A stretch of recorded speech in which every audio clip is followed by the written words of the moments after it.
Phone tapping కేసులో కీలక పరిణామం చోటు చేసుకుంది.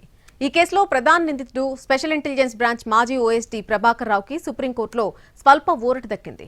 తదుపరి విచారణ అయ్యే వరకు ప్రభాకర్ రావుని అరెస్టు చేయొద్దంటూ సుప్రీంకోర్టు ఆదేశాలు జారీ చేసింది.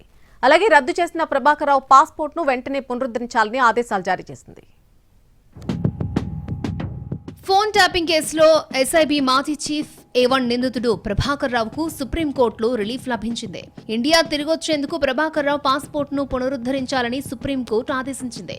అదే టైంలో తదుపరి విచారణ దాకా ప్రభాకర్ రావును అరెస్టు చేయొద్దని కేసు దర్యాప్తు చేస్తున్న స్పెషల్ ఇన్వెస్టిగేషన్ టీమ్ కి సూచించింది. తమ ఆదేశాలను అడ్వాంటేజ్ గా తీసుకోవద్దని, ఇండియా వచ్చిన తర్వాత 3 రోజుల్లోనే దర్యాప్తు అధికారి ముందు హాజరు కావాలని జస్టిస్ నాగరత్న, జస్టిస్ సతీష్ చంద్ర శర్మల బెంచ్ ప్రభాకర్ రావుకు స్పష్టం చేసింది. తదుపరి విచారణ ఆగస్టు 5కి వాయిదా వేసింది. ప్రభాకర్ రావుపై తప్పుడు కేసులు పెట్టారని ఆయన తరపు లాయర్లు వాదించారు. తాను 30 సంవత్సరాల పాటు ప్రభుత్వాధికారిగా సేవలందించాలని లాయర్ల ద్వారా కోర్టుకు తెలిపారు ప్రభాకర్ రావు. పాస్పోర్ట్ ఇస్తే దేశానికి తిరిగొచ్చి విచారణకు సహకరిస్తారని ఆయన తరపు లాయర్లు తెలిపారు. ఈ కేసులో గతంలో అనేక మందికి బెయిలిచ్చారని కోర్టు దృష్టికి తీసుకెళ్లారు.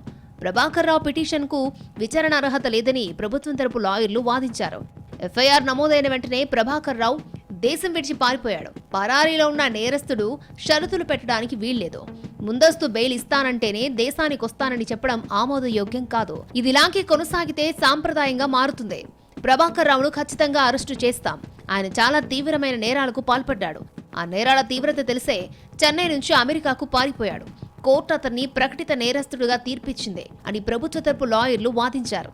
ఇరువైపులా వాదనలు విన్న జస్టిస్ నాగరత్న, జస్టిస్ సతీష్ చంద్ర శర్మల బెంచ్ ప్రభాకర్ రావుకు ఊరటనిస్తూ ఆదేశాలు జారీ చేసింది. ప్రభాకర్ రావు వ్యవహారంలో సుప్రీంకోర్టు ఇచ్చిన ఆదేశాలను పాటిస్తామన్నారు Hyderabad police commissioner CV Anand. Supreme court ఆదేశాలను అమలు చేస్తామని, ప్రస్తుతానికున్న చర్యలన్నీ హోల్డింగ్ లోకి వెళ్లిపోతాయన్నారు. కొత్త పాస్పోర్ట్ జారీ ప్రక్రియ మొత్తం కూడా విదేశాంగ శాఖ చూసుకుంటుందని తెలిపారు.